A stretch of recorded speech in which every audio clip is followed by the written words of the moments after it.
So, hello everybody. Today's guest is Shruti Singala, and I actually know Shruti from school.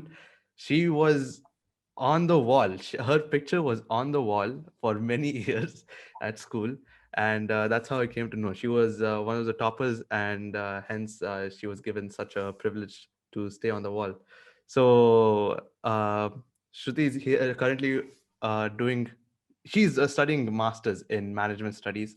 Before that, she worked at Citi Bank for about 3 years. And before that, she went to NITK Surathkal to study computer engineering. So, welcome, Shruti. How are you doing today? Thank you, Rahul. I'm doing great. Thank you for having me on your show. It's amazing. Right. So, Shruti, can you tell us, like, immediately off the bat, you know, how you actually got into Citibank for your software job? You were working as a technical analyst, right? Yes, yes. Okay, so first off, so my degree was in computer science. So there was a lot of coding and all of that involved in the job profile. So that's what like kind of pushed me to apply for it. And plus, it wasn't a very pure technical job. So there was also a bit of finance in it. And I thought, you know what, maybe later I want to go into this sort of, fintech or that sort of field. So let's get into this job, right? So, yeah, that was basically kind of it. Citibank from college hires like NITK and other NITs, IITs, it doesn't put a really high bar on your GPA, to get through to the written rounds and stuff like that. So it's not you can mostly everybody who has a decent CGPA can kind of go and write in the exam. Mhm. And yeah, I think it was on like Hacker Earth or something, and they had a pretty basic format of like these coding questions and stuff.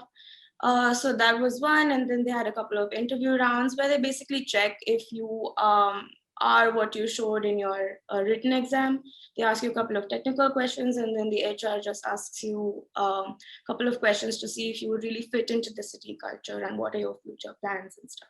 So I would say if you are say, motivated and honest to what you're doing, it wouldn't be really hard to get into Citibank.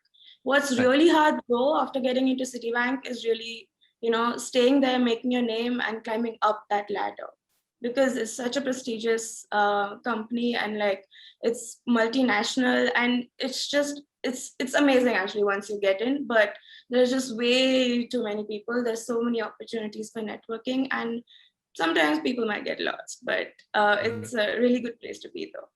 Right. So, since you mentioned fintech, finance, and technology, you must have an interest in stock markets. So, do you invest in anything, crypto or stock market? Yeah, I do invest. I do invest. But it's just basically long-term investment. I don't do short-term, and because I honestly don't have the time for it, or I do not Mhm. have the knowledge for it. But yeah, I do invest for long-term. Like I prefer stocks more than going safe with mutual funds and stuff. Right. But I just wanted to know, how did you actually start with it, with stock marketing? For me, stock markets was very personal because my dad is a major stock market freak. Uh-huh. So he's been in it. Like if you've seen, if you talk about that series that came out, the Scam Yeah, yeah, yeah. 1992, Yeah. something, yeah. So the major dip that came at the time in the highlight of that scam, my dad was investing in the stock market at the time, and Mhm. he took a major hit as well. So that was his experience of it. And then, to recover from that hit, he went deeper into it and, started learning more and stuff. And it's been so many years now, and he's almost mastered it all. And just seeing him get off from work, and then, those couple of minutes checking the market all the time, and then um, on Fridays, which is holidays over here in Qatar, but open market in India, he would just in the morning he would just be on the computer for the entire time, checking Mhm. the market and this and that. So I think all of that environment at home, it gave me the perfect place to start on that, learning a little bit of stocks and stuff. So that is where my interest really started. And after that, yes, after that, when I realized that I didn't want a completely tech role, I chose a finance company, got into it, got to learn a lot more about what is there other than the stock market and Mm-hmm. stuff. So that has been good. And so especially, actually, I've worked 3 years almost in Citi, but for the 2 years in the end, I was in alternative investments, in a team of alternative investments. So that was also another kind of a segment of investments. So yeah, Right. that too kind of helped. That's pretty Right. much it. So, what's your current plan with doing a master's? What do you plan to do after master's, after getting your master's from Duke University? Do you want I to, love you know, it. I really uh, want to answer this. right? Okay. So, um, okay, so basically, I'm going to Duke Mm. for Master of Management Studies. It's a 1 year course. It's basically like a layer of management on top of what you've studied or what experience you've gotten. Um, they'll be teaching all the basics of each stream of management. So the good part about this degree is you don't have to necessarily go into the role, into the same track as where you were going before. So I wouldn't have to continue in a coding job or a coding project management or something like that. Um, so that's why, first of all, I chose it. And after this degree, I actually want to go into client success management uh, in a finance firm. So I don't know how far it'll really play out. I hope it does, but this is what I want to do. Client success associate would be it. Because as I said before, like my interest in finance is growing. I am learning a little, every day Mm-hmm. slowly.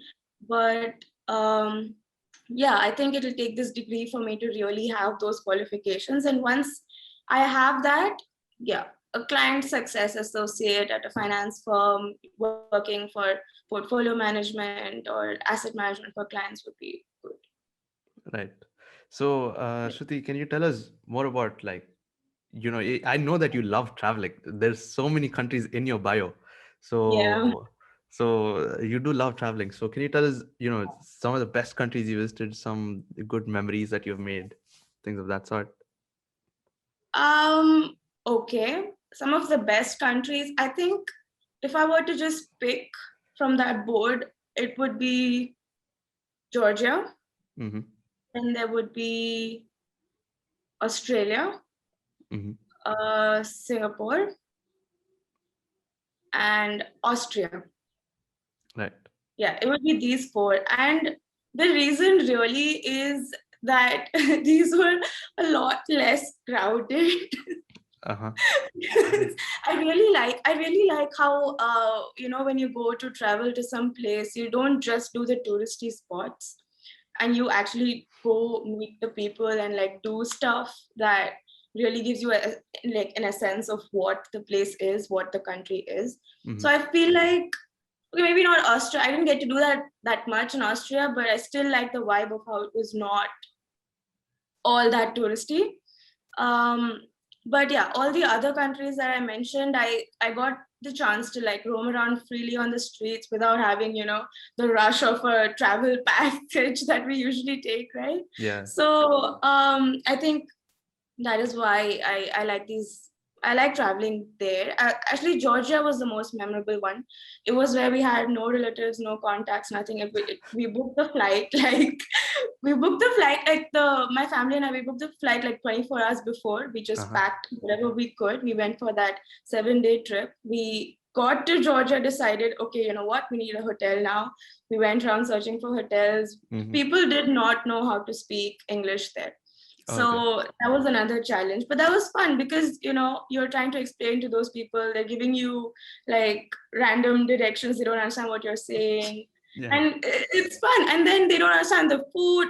I'm a vegetarian, we're all Right. vegetarians, so it was very hard to find food. But then they're explaining, okay, so this is the kind of food, and we're like, okay, no meat, no fish, okay, no Mm. eggs, just vegetarian food.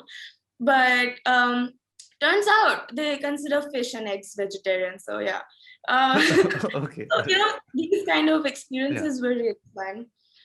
We had a cabbie who drove us all around Georgia. He found out, that we are just new here.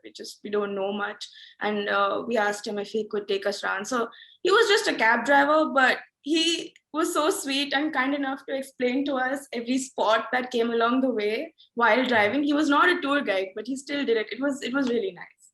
Right. So yeah, Also, since you mentioned the fact that you've been to a country where the people don't know English, I want to give my own experience here. So sure. the last time when we went to France, actually, that's I think a couple of years back, and back then there's people really don't know how to speak English. Yeah, So I think here's where French really feel proud about their language and they do not want to study English, right? I believe That's so. there, I Yeah. think. So then I studied some French from school, so I should be able to employ some of that knowledge here. So I felt really proud when I was able to converse in French, at least to get the directions. Like I'm not good at it, but it was good enough to understand and receive directions from people. So that was one experience that I wanted to share. Yep. That's nice. That's nice. Yeah. And yeah, how does your work life differ from your study life? What Oh, differences do you see? Where do you find more time and things of that sort? More freedom, more time. um, more freedom, work life, more time, study life, college life. Uh-huh. Um, but it's just that in college we don't realize we have all that time. And then by the time we get to work, it's too late. But anyway, I think in college it's more like, you're studying, maybe you've joined some clubs and you're doing your stuff, you're meeting people, you're making friends. I think that's all part of the experience, but there is comparatively more time if you really want to spare it for like other things, like any self development that you want to do, any hobbies that you want to pursue, you know um any other field of any other field or career that you want to maybe try your hand at, that does not require a college degree. Well, you could, the artistic types, like the creative careers, you don't need a degree specifically for it, right? So Yeah. these things you could really explore while in college, but once you get to work, Mm-hmm. it's a whole different story, because first of all, like for me especially, I was moved into a new city. I did not know many people there, I did not know the place, so it was Mm-hmm. the whole moving there, first of all learning about, going to work, learning about the different things at work, meeting new people at work, searching for your house, maintaining your house, doing all the daily grocery shopping and this cleaning and that Yeah. cleaning. It sounds like a little bit of it sounds very little, but it really takes up a lot of your time, Yeah. right? Yeah. Yeah. Because you're maintaining your whole house, you're living that, you're traveling to work, you're traveling back, you're exhausted by the end of the day, and Mm-hmm. I don't know, it's just harder to find time during work, and especially if you have like a coding job like how I did, maybe, I used to have like those drain out moments where I'm just like, okay, I've been on the computer for 8 hours today and I've been coding, I'm really Yeah. tired, I'm just going to go sleep. So that kind of stuff. So I think college life in that sense has more time, but freedom wise, of course, now you're earning, Mm-hmm. you're at work, so you're earning, you have maybe, you've got your own vehicle, you can go anywhere, you can do whatever and there's also that sense of responsibility and the freedom that comes in once you've turned 21 or 22 and you're like, okay, you know what, I'm really really adulting now. So it's Right. it's Yeah. even it's that part as well. Since So we're yeah. on the topic of time, can you tell me how you manage your time? To be very honest, you don't manage time, you just manage what you do in that time. Nobody can really manage time, True. True. but yeah, but I get the essence of what you're asking. But the truth is I don't believe that I could manage time very well. Uh huh. But yeah, I when I have something to do that has a deadline, I always make sure that I know when the deadline is and really plan ahead. Like if you were to ask anybody who knows me from school, they'll know I used to have like this entire board of sticky notes, and it was literally right here on this wall. Uh-huh. And I used to have this whole board of sticky notes of what I need to do. It was all color coded. It was all like Uh-huh. priority wise set up on that wall. And just the satisfaction of scratching it off or taking it out at the end of the work was just too good for me. Mm-hmm. So yeah, so that's how I used to really prioritize my tasks. And for any other things, like I always had the 5-minute rule, I call it. Like I don't know where I read it, but I think you might have come across it also. But it's just it says, if something takes you less than 5 minutes to do, then do it right away. Right. Right? Do not leave it for later, because it's just going to be one more bullet point in your to-do list, and it's not going to look good at the end of the day. And you're Right. not going to feel motivated. So if anything takes you less than 5 minutes to do it now. That's I think. I just wanna I just wanna point a caveat in this. Just make sure that one thing is a productive thing. If it's a small video you want to watch about Oh memes, yeah. then it doesn't work. This rule doesn't work. So make sure it Yeah, is but I productive. Yeah. don't, yeah, but I don't think you'd put that in your to-do list, right? I mean, who puts watch meme video? True though. True. True. Right. Really? Yeah, yeah. So yeah. So you did mention you spent some time on self development. So that people spend time on self development and their hobbies. So what are your hobbies? My hobbies, well, I think they really change from time to time. Currently, I'm baking a lot. So, yeah. Whenever actually, whenever I come to Qatar, back home to my parents' place, it's always cooking and baking for me. Uh-huh. I keep trying new dishes. This one time, I had my dad pick out uh, so I was like, you know what, I want to try different cuisines. And I just was like that every week I'm going to like try a different cuisine. So you have to pick out a country for this week's cuisine. And then just randomly he's like Colombia. And I'm just like, okay, I don't even know what they eat. 1 second, let me Google this. So but it was a good evening though, because then we figured out that we can make like pineapple rice and then red bean stew curry and these kind of things. So yeah, I really tried my hand at that. It went great. Did you And then I just do say a lot of pineapple baking. rice? Yeah, it's really really tasty actually. I mean, I'm It's open not to the idea of sweet though, tasting if it. you're thinking. It's spicy. Okay. Um, yeah. I need to check Yeah, that out. Okay. Yeah. really, really, and do try it. I really loved it. Anyway, Mm-hmm. um, yeah, so that's what I do here. Otherwise, um, I was into origami in the middle. Like, Mm-hmm. it was actually a 3D swan that I made out of like about 1,000 pieces, 1,000 tiny pieces of like folded paper. So yeah. Other than that, I'm also like listening to podcasts lately. There's a podcast called Solve, and it's really good. So that is about mystery, crime, thrillers. So yeah, this is what I do. If you're asking self-development, Mm-hmm. then it's it's more like um it's just basically I kind of focus on listening to these motivational podcasts by Jay Shetty and stuff, and Uh-huh. people like him, right? I really like him, so I listen to that. There's also like on the side I started a small learn about stock kind of course. Uh-huh. um, so that's what I was doing as well. Yeah, I think that's pretty much it. And Right. then, as I told you, work life doesn't give you that much time for Yeah, yeah. yourself anyway. So But do you read books? yeah, I do, but I wouldn't say I'm a like an avid reader or something. I just occasionally, when I pick up a good book, I like it. I read it. I get you. Right.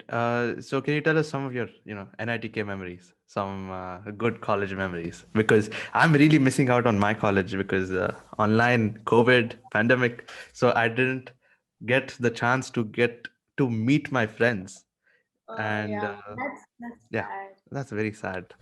But yeah, can you But shed some? I think you'll get to go soon. The pandemic looks like it's getting over, and I really Hopefully, hope that's hopefully, true. Touch wood. because our whole first year has been is going to be in online. So Yeah. yep.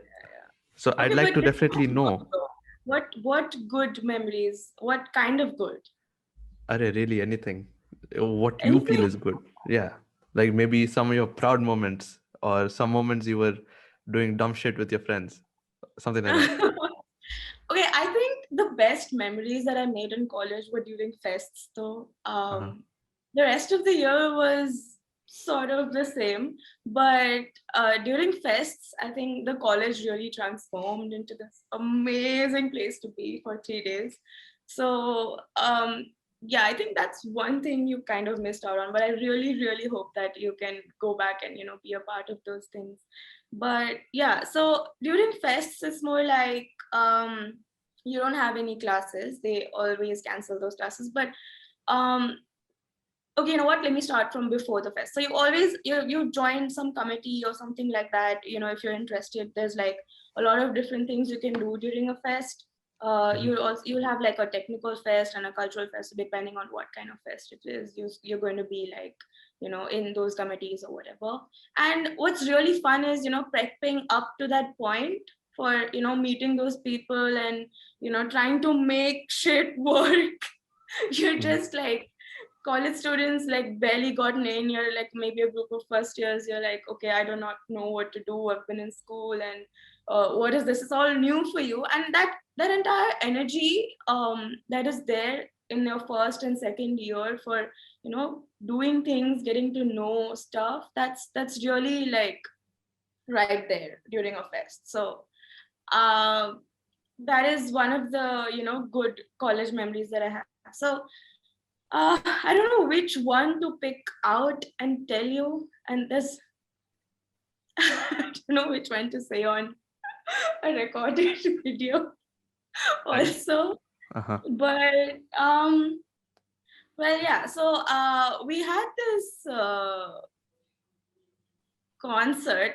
So okay, so we had this concert. So usually at fest in the evening times they're going to like arrange like concerts for you. So we had Mm. this really big concert, and we had basically, so how it was in college, there was like a girls section and a boys section for concert. But you know what, who wants that, right? Because you're like in the 21st century right now, and then Yeah. don't separate us.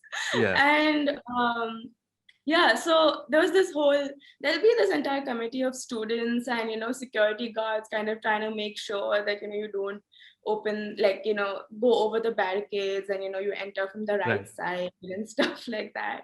So I think the best memory was kind of um we had like an entire group of people. We were 20 of us, like a Mm. few girls, few boys, and we all just wanted to chill and hang out together at the concert.